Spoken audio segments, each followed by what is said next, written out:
Who am I really? Beyond my face, beyond my thoughts, beyond my personality. What am I meant to do here on earth? And why does something inside me feel so restless? I started noticing it. Those little glitches in the matrix. Moments where life felt too scripted, too programmed, too shallow.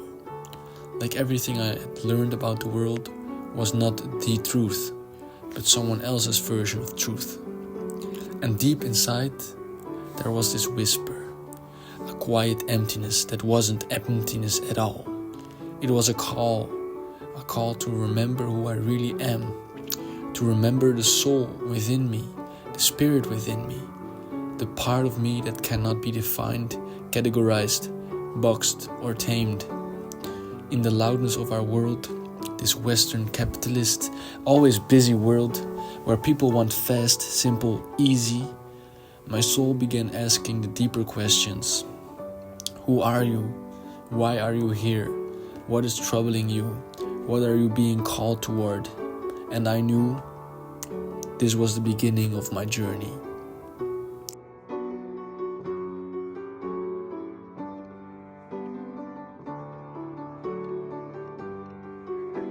There came a moment when everything broke open. A moment where I woke up. Not with my eyes, but with my spirit. I felt God. I felt the soul.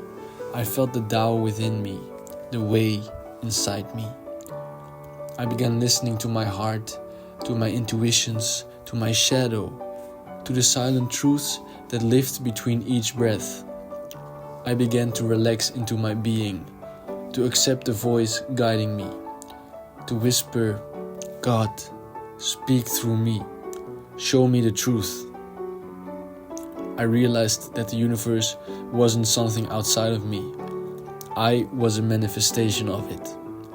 Light and darkness, yin and yang, the creative and the receptive, all dancing inside me as one. There was a great light in me that I had never seen before, because I had been too busy trying to fit into a world that never truly saw me. And now I was awakening.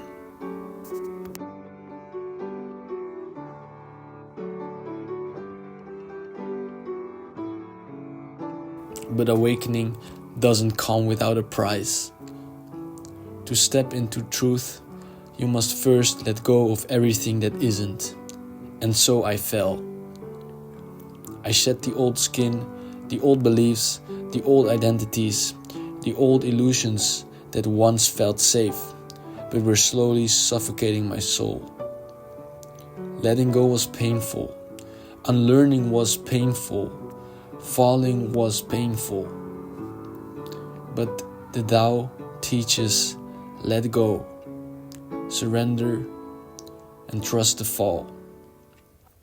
I realized I had to become empty before I could become whole. A fallen angel, losing what I never truly needed, so I could become who I was always meant to be.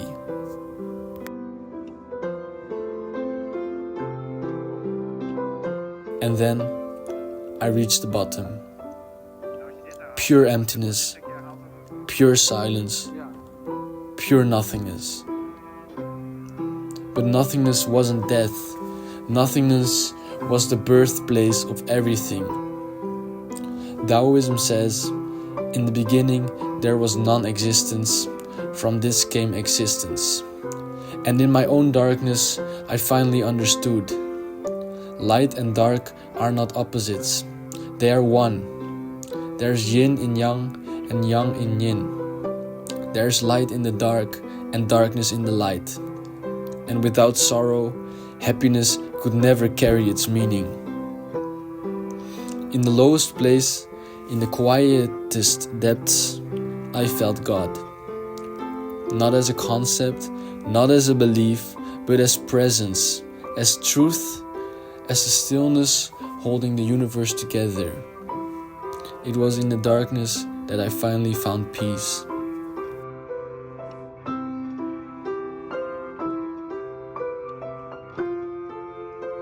came a moment, quiet, soft, almost unnoticed, where I realized I didn't have to stay in the dark anymore.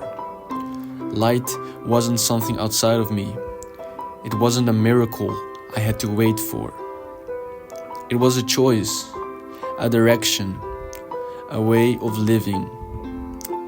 Choosing the light feels simple, not loud, not dramatic, just true.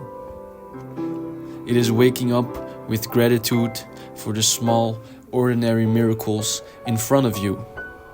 The breath in your lungs, the sun on your skin, the people you love, the chance to try again.